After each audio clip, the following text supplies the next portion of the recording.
யாருனே தெரியாத ஒருத்தவங்கள சிரிக்க வைக்கிறது அப்படின்றது ஒரு பெரிய விஷயம் இல்ல. சொல்லப்போனால் ஒரு கலை அப்படின்னு கூட சொல்லலாம்.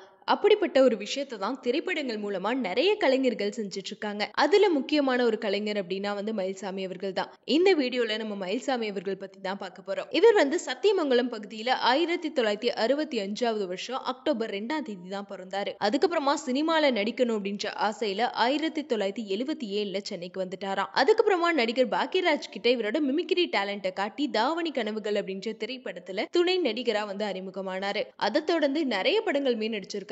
சொல்ல போனா 200 படங்களுக்கு மேல நடிச்சு நம்ம எல்லாத்தையுமே என்டர்டெயின் பண்ணியிருக்காரு. அதுவும் இவரோட ஆக்டிங் அப்படின்றத தாண்டி மிமிக்ரி மூலமாவே எல்லாத்தையுமே ரசிக்க வச்சிருவாருங்க. அந்த அளவுக்கு ரொம்பவே ஒரு ஃபேமஸான ஒரு ஆக்டர் அப்படின்னு சொல்லலாம். முக்கியமா ஒரு பியூரான சோல் அப்படின்னு கூட சொல்லலாம். ஏன்னா மோஸ்ட்லி சிரிக்க வைக்கிறதுன்றதே ஒரு பெரிய விஷயம் தான். ஆனா இவர் நடிச்ச எல்லா படங்களுமே இவரோட கேரக்டர் பாக்குறப்போ இவருக்காகவே இந்த படம் பார்க்க போலாம்ப்பா அப்படின்னு சொல்லிட்டு நமக்கு ஒரு ஃபீல் கண்டிப்பா கொடுத்துருவாரு. முக்கியமா இவரோட காம்போல ரொம்ப ஃபேவரட்டான காம்போ அப்படின்னு பாத்தீங்கன்னா விவேக் அவர்கள். ஏன்னா விவேக் மயில்சாமி இவங்க ரெண்டு பேர்த்தோட காம்போ பார்க்கணும் அப்படின்றக்காகவே நிறைய பேர் படம் பார்க்க போயிருப்பீங்க. ஏன்னா ஹீரோ ஹீரோயின்ஸை தாண்டி இவங்க ரெண்டு பேர்த்தோட அந்த காம்போவா இருக்கட்டும், இவங்க பண்ற காமெடியா இருக்கட்டும், பேசுற விஷயங்களா இருக்கட்டும், எல்லாமே மோஸ்ட்லி நம்ம கூட கனெக்ட் ஆகும். ஸோ அந்த அளவுக்கு எவ்வளோ நம்ம பிரச்சனைகள் இருந்தாலுமே இவங்களோட காம்போ பார்க்குறப்ப, இவங்களோட காமெடி பார்க்குறப்ப ஆட்டோமேட்டிக்காவே சிரிக்க ஆரம்பிச்சிருவோம். அந்த அளவுக்கு நம்மளோட கஷ்டங்களை மறந்து இவங்களை பார்த்து நம்ம நிறைய டைம் சிரிச்சிருப்போம்.